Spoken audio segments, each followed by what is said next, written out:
그래서 제 1단 같이 한번 읽어볼까요? 이와 같이 내가 들었다. 한때에 붓다는 500명가량의 비구들로 이루어진 커다란 비구 성당과 함께 라자가하와 날란다 사이에 있는 큰 길을 지나고 있었다. 이때 행각 사문 수피아도 브라흐마다타라는 청년 제자와 함께 라자가하와 날란다 사이에 있는 큰 길을 지나고 있었다. 그런데 행각 사문 수피아는 여러 가지로 붓다를 헐뜯고 법을 헐뜯고 성단을 헐뜯었다. 이에 반해 행각 사문 수피아의 청년 제자인 브라흐마다타는 여러 가지로 붓다를 찬탄하고 법을 찬탄하고 성단을 찬탄했다. 이와 같이 그 두 스승과 제자는 서로 정반대의 말을 하며 붓다와 비구 성단을 한 걸음 한 걸음 뒤따라 가고 있었다. 부처님 가르침의 말하자면은 출발선이고 시작점입니다. 여기가. 자고로 모든 사건에는 시작이 있는 법이고 그 시작을 여법하고 그리고 정교하고 섬세하게 그야말로 시작하는 것은 너무나 중요한 불교라고 하는 종교의 일종의 요령이다. 나는 그렇게 생각해요. 뭐 그런 말을 하니까 또 너스리를 떨지 않을 수가 없습니다만 이 불교라는 종교를 이렇게 가만히 쳐다보면은 한 가지 명제를 우리가 설정할 수가 있어요. 시작과 관련된 불교의 입장. 응? 뭐 전혀 동의하지 않을 사람도 얼마든지 있을 수 있습니다만 확실히 무언가를 시작하는 지점에 섰을 때 우리가 시작은 우리 속담에 반이다 라는 말이죠. 단순히 반이 아니고 불교라는 종교에 있어서만큼은 시작은 전부다 라고 말해도 좋을 정도의 그런 중량감을 가지고 있습니다. 뭐 흔히 여러분들 이 의상조사의 표현 속에서도 만납니다. 그죠? 초발심 한순간이 문득 뭐다? 궁극적인 깨달음이 성취된 자리다. 초자가 붙어있다. 이 시작이라고. 그럼 우리가 이제 발심한다라고 하는 건 정각에 대한 발심이거든. 그러니까 정각을 얻고자 마음을 일으킨 그 순간이 이미 뭐다? 이미 정각을 얻은 자리다. 이 진술의 해석은 뭐 다양합니다. 하지만 그 중에서도 우리가 반드시 짚고 넘어가야 될 진술 중에 하나가 뭐냐 하면은 바로 이 명제의 대표적인 진술로서 이 문장을 이해하는 거죠. 그런데 어떻게 시작이 전부일 수 있냐 하는 궁금증은 물론 달라붙습니다. 단지 깨달음을 얻고자 마음을 일으켰을 뿐이고 어떻게 보면 아직 첫걸음도 옮기지 않았을 뿐인데도 불구하고 이미 궁극적 경지에 도달해 있고 성취해 있다라고 하는 이 진술을 어떻게 이해해야 되느냐. 그 해석 중에 하나가 이 시작이라고 하는 것이 정교하고 섬세하고 여법하게 이루어질 경우라는 단서가 여기 행간에 들어있다. 지금 말하면 이 시작이 전부다라고 이야기할 때 시작은 어떤 시작이냐? 제대로 된 시작을 뜻합니다. 응? 시작을 이미 제대로 하면은 결과는 이미 나온 거나 진배없다. 마찬가지. 뭐 예컨대 아침에 저는 왕십리역에서 환승을 해가지고 종로 3가역이나 광화문역에 내립니다. 여러분들 뵙기 위해서. 그럼 왕십리역에서 환승을 할 때게 내가 만약에 광화문역에 내려야 되겠다라는 그런 어떤 목적을 갖고 있었다면 나는 3호선을 갈아타서는 안 되고, 응? 왕십리역에 3호선 옵니까? 안 오죠? 만약에 온다면 반드시 뭘 갈아타야 한다? 5호선을 갈아타야 돼. 왕십리역은 2호선이 오는 거예요. 그래서 저는 분당선을 타고 와가지고 거기서 환승을 하는 거예요. 그러니까 내가 제대로 환승을 하는 순간에 5호선을 갈아탔다라고 한다면 내가 강압력이 오는 것은 뭐다? 이거는 시간이 할 일이지 내가 거기서 움직이고 내가 무슨 액션을 취할 것은 하나도 없어요. 하지만은 이껏 해가지고 2호선을 갈아타버리게 되면은 이건 가면 갈수록 격차가 벌어지고 거리가 멀어져 버리게 돼요. 우리는 이 진술 속에서 그런 의미를 한번 새겨볼 수가 있어요. 뭔 말입니까? 불교는 그저 뭘 잘해야 된다? 시작을 잘해야 된다. 그 시작에 조금의 미스만 있다고 하더라도 그건 나중에 감당할 수 없는 그런 어떤 후가를 남기게 된다. 뭐 그런 뜻에서 발심을 하되, 깨달음에 발심을 하되, 그 발심하는 게 시기적으로는 시작이란 말이에요. 그 시작에 제대로만 발심한다면 너는 이미 깨달음을 얻은 것과 마찬가지다라는 거예요. 우리는 초발심시 변정감이라는 뜻을 그런 식으로도 해석을 하게 됩니다. 왜? 시작은 뭐다? 전부다. 또 그래서 시작은 또 뭐다? 전부다라고 할 수가 있어요.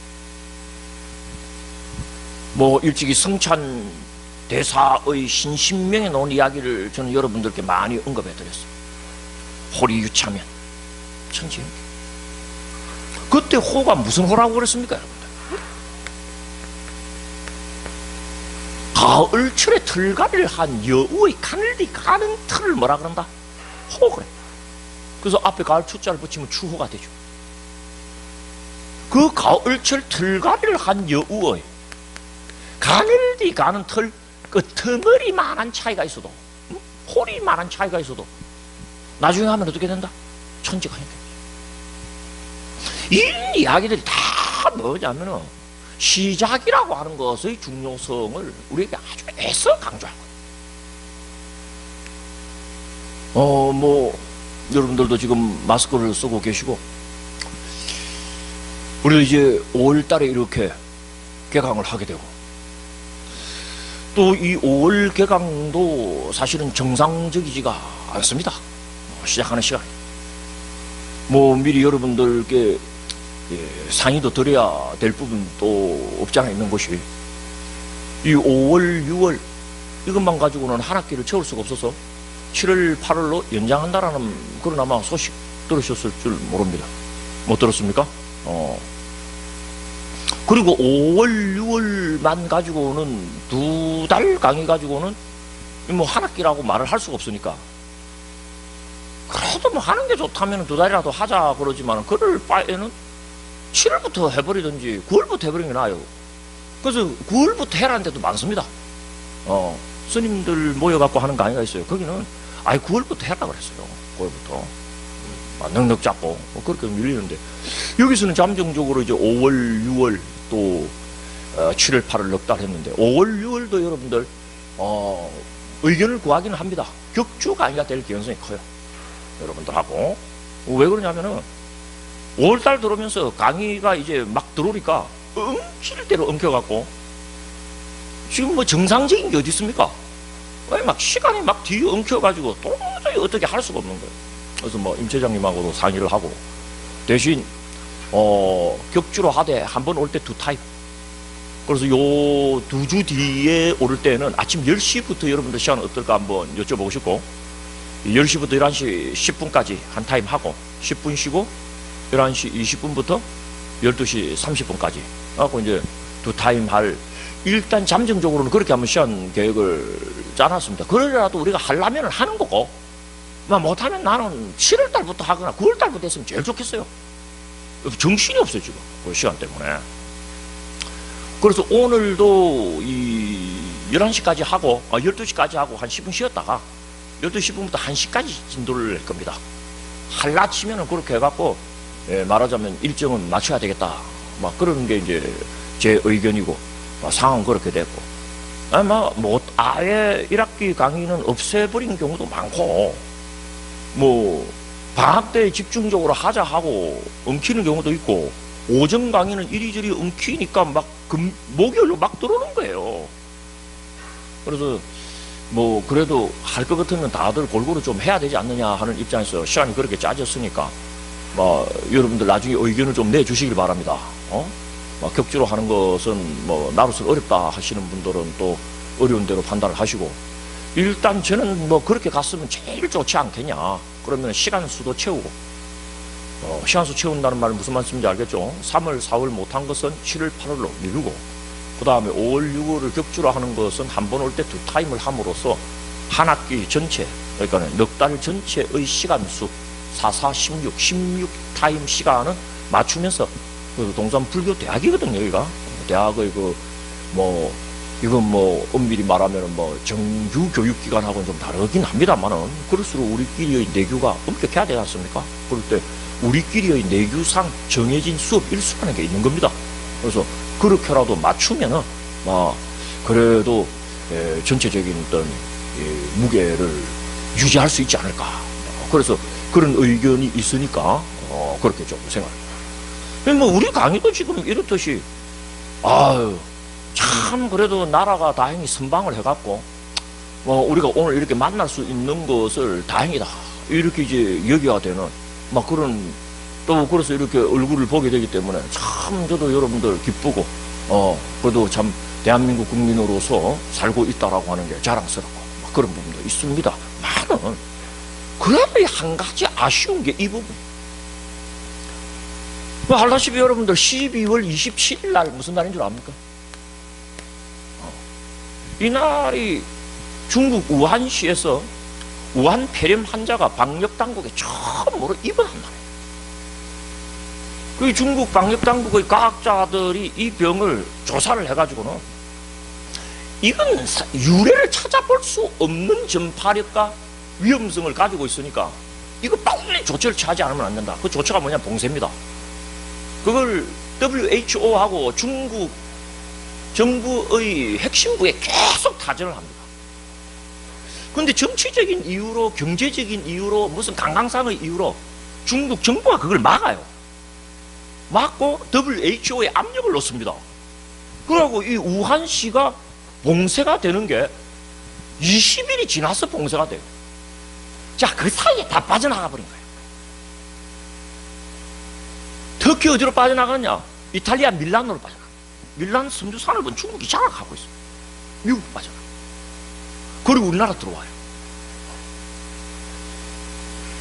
논란은 있을지 모르지만 제가 볼 때는 너무 아쉬운 게 뭐냐면은 초기 봉쇄를 왜 안 했느냐는 거예요. 그 뒤에 우리가 지불하고 있는 이 방역과 관련된 비용은요, 나라 경제를 살릴 때 써야 될 실탄이에요, 이게. 그거 다 날리고 있는 거야. 그리고 초창기에 예를 들어갖고, 우리가 구제역 바이러스라는 게 있어요. 소나 돼지가 구제역에 딱 걸리면은요, 그 나라 소, 돼지, 금수 조처를 취해버립니다. 바로. 왠줄 압니까? 바이러스가 그 동물을 매개체로 들어오니까, 우리 소, 돼지 보호해야 된다는 거예요. 그럼 우한폐렴, 내가 자꾸 우한폐렴이라고 그러니까 왜 코로나19라고 하는, 코로나19라고 하는 건요, 2019년도에 나왔기 때문에 19를 붙이는 겁니다. 저게 시작. 근데 그 두 가지가 있어요. 그게 다 중국입니다, 중국이. 스페인 독감은 스페인 독감이라고 불러요. 스페인에서 독감이 시작했으니까 스페인 독감이라고 부르는 거예요. 그럼 우한에서 폐렴이 시작했으면 우한폐렴이라고 불러야지. 자기 나라 이름 쓰지 말라는 거야. 깡패도 저런 깡패가 없어요, 내가 보면. 대국다운 그런 품격. 우리나라 대기업들, 중소기업 될 것 같으면 가갖고 어떻습니까? 답싹 잡아먹고 하는 거하고 똑같아 하는 짓이. 덩치가 또 그래 크면 안 되는 건데. 우한폐렴 바이러스는 사람을 매개체로 들어온다. 그러면 이 방역의 기본이래요. 발생하면 봉쇄한대요. 우리가 엄밀히 말하는 거리두기 내지는 거리띄우기의 개념은 개인 간 봉쇄를 뜻합니다, 여러분들. 그러면 구제역 바이러스는 우리 소, 돼지 보호하기 위하여 방역을 하고 봉쇄를 하면서 우한폐렴 바이러스는 왜 도로에 놔두느냐는 거야. 말이 안 되지 않는 거야. 그러면 또 벌어져도 열어놓고 있을 거야? 말이 안 돼. 그러니까 그 부분이 뼈가 아픈 거예요. 쉽게 말해서 시작만 잘했으면은요, 참 지금 우리나라는요 멋진 나라 진짜 되는 거예요. 응? 이 세계적 경제 위기에 실탄 당당히 가지고 전략적으로 공격해 들어가면은 나라 한 그레이드 업그레이드 시키는 기회라고. 그 초기 20일 놓치는 바람에 다 벌어진 거예요, 이게. 지금 뭐 정권 입장에서요, 미국 봐라, 뭐 이탈리아 봐라, 스페인 봐라, 프랑스 봐라, 어? 막 10,000명, 20,000명 죽어나가는데 우리가 진짜 혹지는 이야기입니다. 대만 한번 보세요, 여러분들. 대만 오늘부로 어제 저녁부로 438명 확진자, 사망자 6명입니다. 인구 몇 명인 줄 압니까? 2,300만 명입니다. 이거 벌어지자마자 방역학자들 중국에 보내갖고 위험성을 공유한 다음에 자기 나라 국경 딱 봉쇄해버려요. 그리고 벌써 4월달 초에 애들 학교 다 보냈습니다. 대면 강의시키러. 어떻게 보낸 줄 압니까? 동선을 6개를 짜갖고 서로 엉키지 않게. 그리고 초창기에 마스크가 국외로 나가는 걸 바로 막습니다. 마스크 외에는 답이 없다. 이 참, 나는 요번 이런 그 우한폐렴 현실적으로 나도 너무 피곤해요. 이게 강의가 이리 엉키고 저리 엉키니까. 그러니까 부탁은 해요. 이번 기회에 한 학기 다 좀 쉬자. 나도 좀 쉬고. 그리고 또 그거는 안 된다네요. 그럼 왜 안 되냐 했더만 5월 30일 부처님 오신 날 때문에 안 된대. 5월 1일부터는 사람을 모아놔야지 그래도 5월 30일 날 분위기를 띄운다는 거야. 먹고는 살아야 될 거 아니에요. 그러니까 알겠다고 하는데 막 엉켜갖고 여러분들한테도 이렇게 피치 못하게 5월 6일은 좀 격주를 해야 되겠습니다 하고 또 이렇게 이야기하는데, 사실 이런 경우에는요 깔끔하게 쉬는 겁니다. 그럼 완전 정식해버려요. 그냥 6월까지는 올 수도 딱 지키고 최소한의 것으로 국민들 사이에 하고. 이 여러분들 시작에서 미스가 벌어졌을 때 나타나는 그 후가를 감당한다는 것은 난 이번 이 우한폐렴 사건을 통해서 참 뼈저리게 느꼈습니다. 다행히 우리가 주로 미국하고 또는 이탈리아나 프랑스와 같은 유럽과 비교를 하게 되니까 우리가 상대적으로 참 잘한 것처럼 보이지만은 대만한테 이제 경쟁해갖고요 위험해집니다. 저게 대만은요 지금 실탄을 당당하게 준비하고 있는 거예요. 돈 얼마 안 들었어 그거 막는데. 확진자가 438명밖에 안 되는데 뭐 치료비가 들 게 뭐가 있어요. 그리고 사망자가 6명밖에 안 나왔어요. 왜? 사스 때 그 사람들 34명이 죽습니다. 그래서 그걸 교훈 삼아가지고 이 바이러스 전염병에 대한 특단의 센스를 그 나라 지도부가 확립을 합니다. 부러지자마자 그렇게 합니다. 그래서 우리가 미국이나 이탈리아나 스페인처럼 되지 않은 것은 정말 다행이에요. 그죠? 지금 여기서 얼굴 못 볼 사람 나옵니다. 그래 되면. 근데 대만처럼 하지 못한 것은 또 참 뼈 아픈 부분이고 안타까운 거예요. 왜 우리가 그걸 못하느냐 이거. 응? 이 중국이라고 하는 이 깡패 집단들 말이야. 이 친구들 때문에 세상이 이렇게. 그러니까 미국에서 이야기를 하잖아요. WHO 너희들 우리가 돈은 더 많이 낸다. 왜 중국말만 듣냐? 그리고 중국 너희들 초기 은폐한 자료 까가지고 손해배상 청구할 테니까 기다리고 있으라 하고 들어가는 거예요. 이게. 근데 중국의 힘이 이렇게 큰 줄 몰랐어요. 디스커버리 채널 같은 걸 사가지고 말이에요. 중국이 초기 방역을 잘했다는 식으로 또 선전을 합니다. 국제적으로.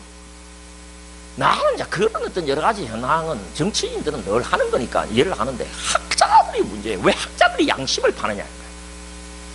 학자들은 아니면 아니라고 해야 되고 이 길이 맞으면 이 길이 맞다는 걸 이야기하고 자기가 쓰이지 않으면 나와야 되는 거예요. 그 학자들 한마디가 오류를 일으키는 거.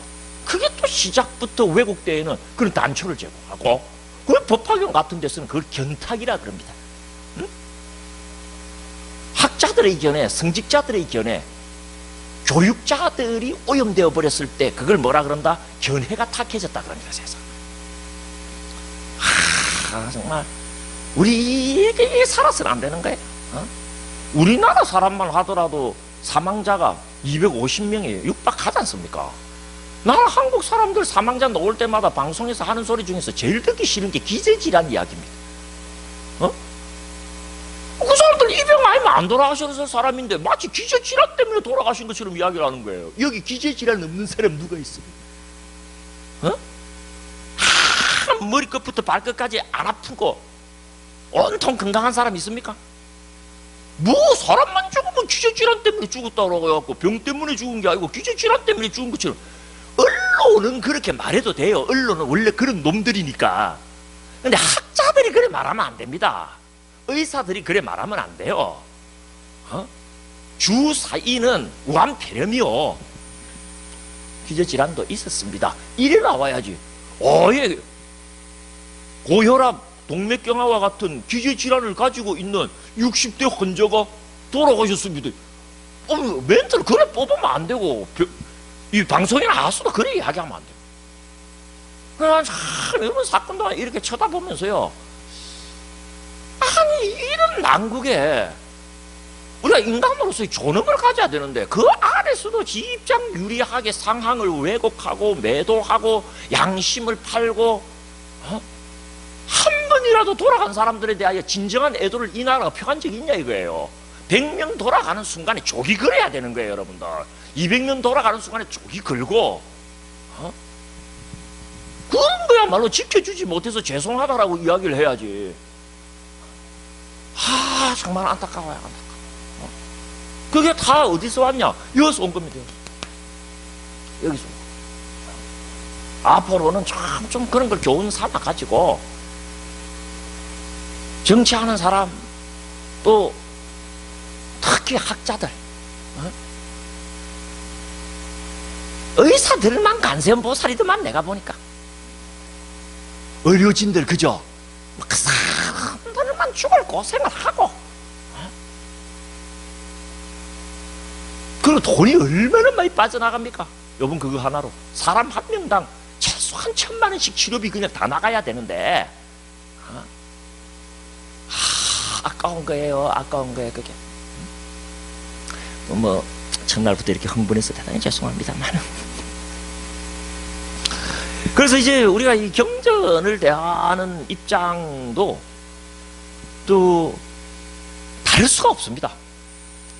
그 시작을 섬세하고 정교하고 정말 여법하게 출발해야 되고, 그 시작에서 실패하지 않도록 우리가 각별히 애를 써야 된다라고 하는 것은 똑같은 이치로 강조돼야 되는 거죠. 그래서 참 우리가 흥미롭게 쳐다봐야 될 대목이 뭐냐, 이 법망경이라고 불리는 자료를 우리가 공부를 하고 있는데, 이 자료가 모든 경전 자료 중의 출발선이요, 시작점이요, 그야말로 시작이라는 거예요.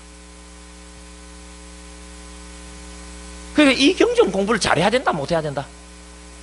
이 경전 공부에서 소기의 성과를 거두지 못하고 그 뒤에 불교 경전을 우리가 제대로 자기화시켰다라고 말하기에는 참으로 어려울 줄 모르는 것은, 불교야말로 초발심시 변정각을 표방하는 종교고 호리 유차면 천지가 현격해짐을 잘 알고 있는 종교이기 때문에 당연한 것이다, 그렇게 생각합니다.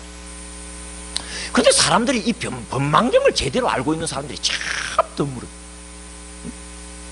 일단 여러분들, 이 우리가 지금 공부하는 법망경이라고 하는 것이 시작점으로서 지니고 있는 위치를 여러분들께서 본격적으로 파악하는 것은 시간이 좀 가야 되는데, 우선 그 언저리 상황만 이야기하더라도 이게 만만치 않다라고 하는 것을 여러분들 느끼게 되고, 또 우리가 지금 누리고 있는 기회의 소중함을 조금 공감하실 수 있지 않을까 하는 생각을 하는 것이,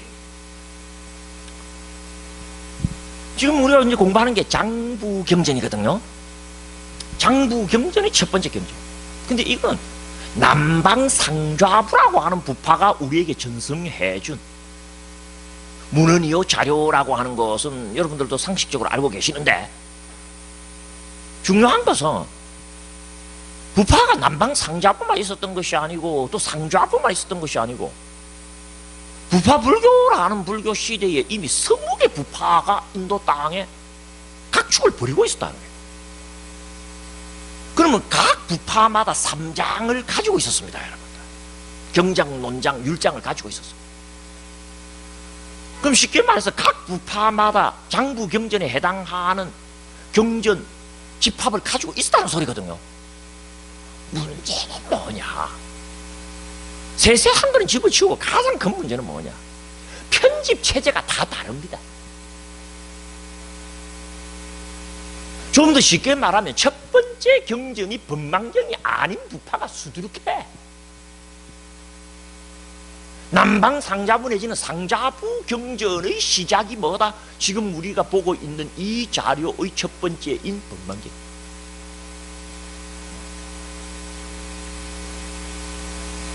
그 예컨대 한역 사아함이라고 하는 자료집이 있습니다. 그중 첫 번째가 장아함이야. 장아함경의 시작은 법망경이 아닙니다. 법망경은 한역아함에서는 범동경이라는 이름으로 번역이 되고 있는데 시작이 범동경이 아닙니다. 상자부만 법망경. 이건 우리가 좀 확대해서 이야기를 하게 되면요, 이 남방 상자부의 경전은 모두 3분 구성을 취하고 있어요. 제1부가 신라칸다 왁가, 우리가 지금 갖고 있는 이 책입니다. 제2부가 마하와카, 제3부가 파티카 와카, 이렇게 이제 나가요. 근데 한역 사아함의 장아함의 구성은요, 그 순서가 아닙니다. 불교라고 하는 종교가 시작이 전부다라고 이야기하는 것은 시작을 제대로 해야만이 보장되는 덕목 내지는 공덕이 하나가 있어요. 그게 순서 절차입니다. 시작은 불교의 전부고 순서는 불교의 생명입니다. 그래서 여러분들께 일찍이 우리 알라갔다 물뱀 비유 간혹 드렸던 그 기억들 아시죠? 그 끔찍한 출혈독을 구사하는 물뱀, 그 독액이 강하기 때문에 그 독액만으로 치료를 할 수 있는, 말하자면 뭐가 있다? 죽음의 질병이 있어요.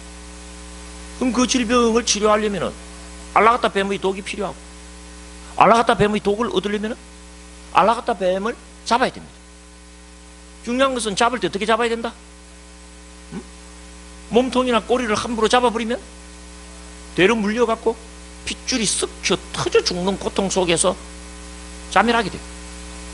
잘 잡아야 되죠. 제대로 잡아야 되죠. 그래서 부처님 이야기하시죠. 뱀은 잡는 게 중요한 게 아니라 제대로 잡는 게 중요하듯이 내 가르침도 배우는 것이 중요한 것이 아니라 제대로 배우는 것이 중요하다.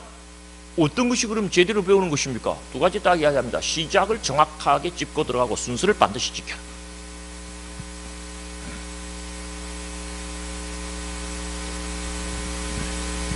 엄밀히 말하면 순서라는 말은 시작 안에 들어가는 거고, 시작은 뭡니까? 순서 속에 들어가는 말입니다.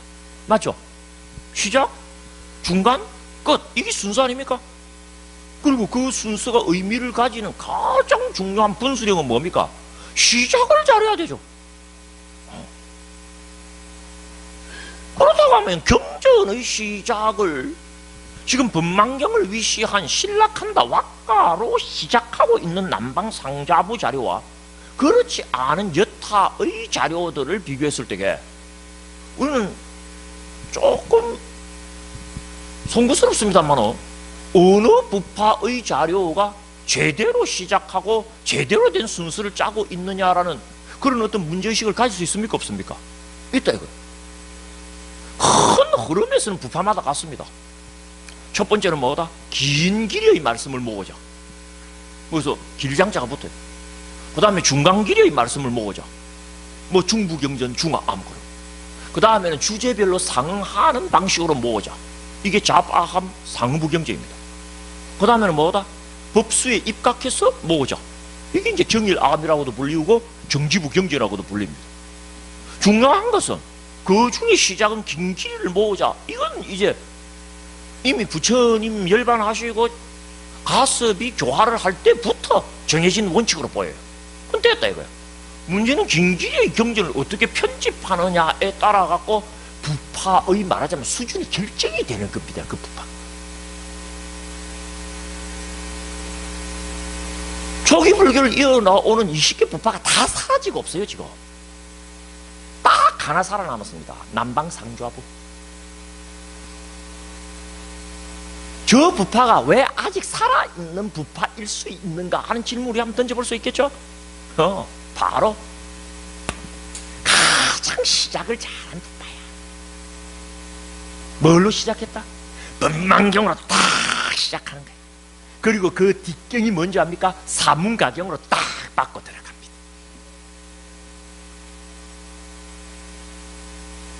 야구로 치자면 정말 클린업 트리오야. 이게 쫙 들어가는 게.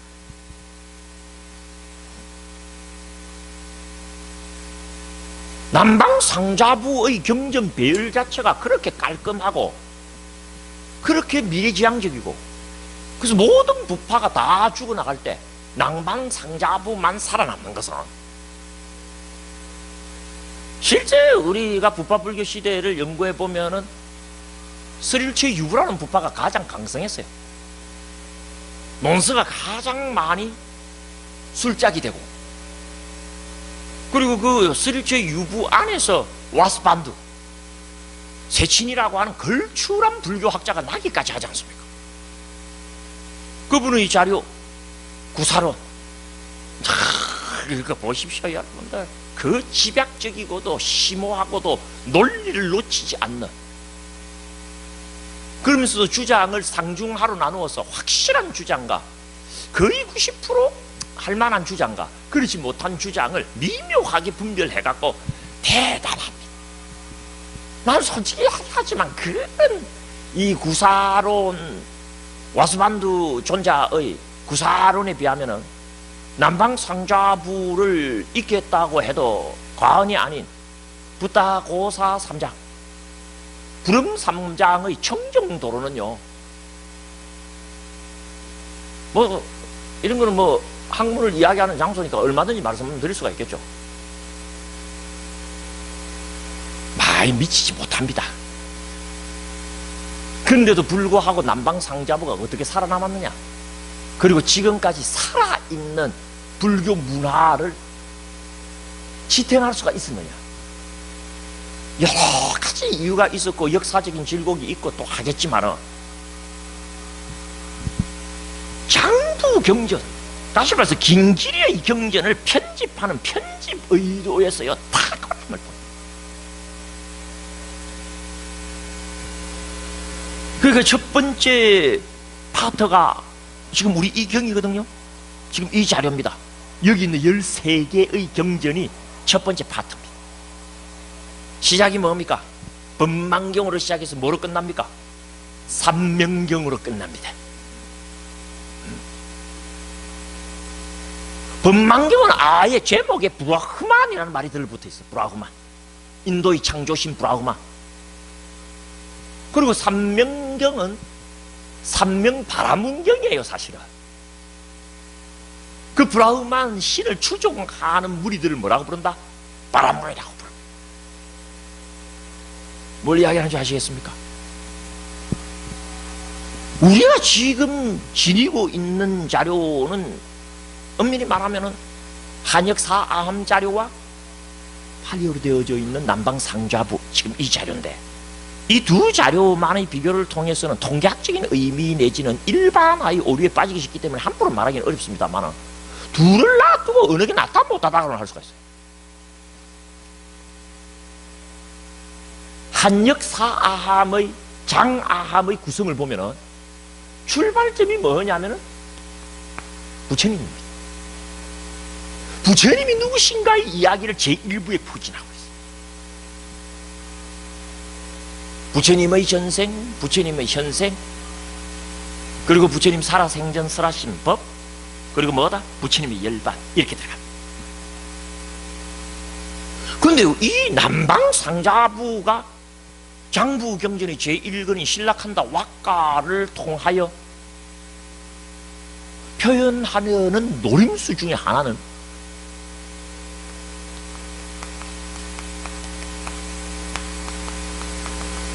외도 비판입니다, 여러분. 외도 비판부터 나와요. 쉽게 말해서 불교 이야기 하기 전에 장부경전이라고 하는 불교 경전 배열 내지는 서열상 첫 번째를 차지하고 있는 이 긴길이를 모아놓은 장부경전 속에서도 첫 번째 파트를 뭐라? 당시 인도에 존재했던 모든 종교 사상을 엄밀히 말하면 13가지 각도에서 조명하면서 이렇게 보면 이런 말을 한 셈이고 저렇게 보면 저런 말을 한 셈이고 하는 걸 쫙 총 정리를 하고 있습니다. 일종의 비교 종교학이 앞에 있습니다. 종교는 비교 종교학부터 하는 겁니다. 그것이 불교죠. 응? 내 이야기부터 하는 게 아닙니다. 남들 뭐라고 하는가부터 잘 보자. 부처님 그렇게 살아오신 분이에요. 출가하자마자 독자적인 명상의 길 안 걸으시잖아요. 알라라 칼라마나 우따칼라마푸타 먼저 만납니까? 안 만납니까? 그 다음에 우다카이 고행님을 찾아가서 고행주의자들과 먼저 어울립니까? 워낙 경제적이고 합리적인 접근 방식입니다. 누군가가 구원에 도달할 방식을 미리 알았다면 어떻다? 내가 뭐하러 고생스럽게 그 길을 처음부터 개척해? 그 사람의 도움을 받아갖고 도달하면 끝나는데. 그렇습니까? 안 그렇습니까? 예, 여러분, 지 이야기부터 하는 거 아닙니다. 저는 이 경전을 번역하고 그 뒤에 2권, 3권 번역을 하지 않고 있어요. 여러 가지 이유가 있습니다만은 그 중에 또 한 가지 이유는 뭐다? 어떻게 보면 이 1권으로 충분한 부분이기 때문에. 왜? 정말 시작을 잘한 것은 남방상자부 경전인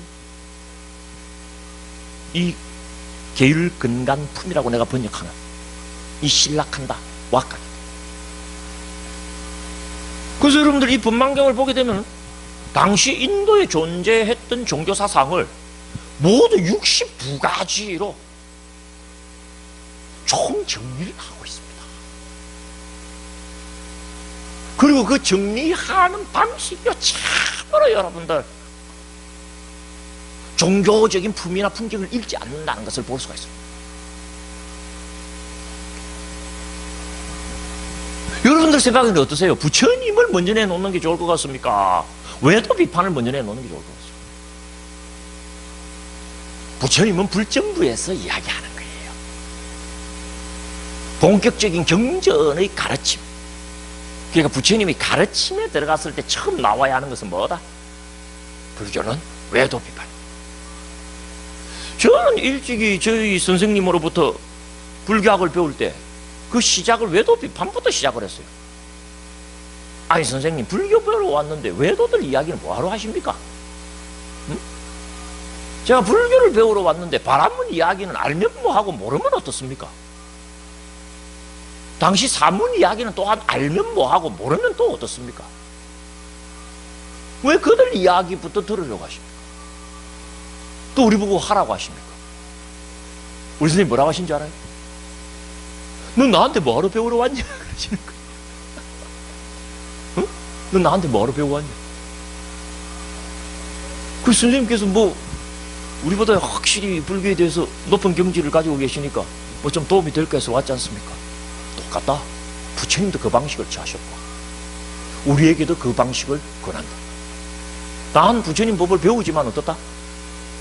부처님 법이 정말 배울 만한 법이 되기 위해서는 처음 시작하는 사람은 절대적인 판단 기준을 갖기가 어려우니까 상대적인 비교를 해야 돼요. 그래서 부처님은 먼저 외도에 대한 이야기를 쫙 하신 다음에 그 외도들이 지니고 있는 치명적인 결함을 덜추어내시죠. 그걸 우리가 이제 비판 그럽니다. 그리고는 그런 치명적인 결함을 극복할 수 있는 대안을 제시하시죠. 끝난 겁니다. 그래서 이 장부경전 제1권 신락한다 왁가 안에는 말하자면 그런 어떤 외도 비판에서 시작해서 대안의 제시까지가 외도 비판의 무게 중심을 두면서 이루어지고 있는 거예요. 우리가 부처님 이야기는 참 여러 경로를 통하고 또 여러 기회를 통해서 접하기가 쉽습니다. 쉽지만 정작 어떻습니까? 경전 그 자체에서 바라보고 있는 인도 당시 종교 사상의 그 속살 내지는